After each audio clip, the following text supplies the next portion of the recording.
New year party में भारत की जनता ने नया रिकॉर्ड बनाया है। 1800 करोड़ की दारू पी के धमाल मचाया है। ये कलयुग की जनरेशन है, कुछ समझ ना इनको आ रहा है।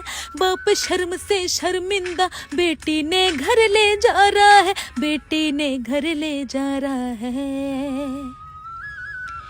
नशे में धुत सड़कों पे पड़े बच्चे का भविष्य बर्बाद है। माँ बाप तो थे भगवान बराबर, पर ये तो शैतान है। अनिरुद्ध आचार्य की बात सही क्यों लगी थी सबने मिर्ची रे। स्त्री ही ने देवी का रूप कहे और वही नशे में डूबी है। कुछ ऐसे लोगों की वजह से ही सब महिलाएं बदनाम हैं।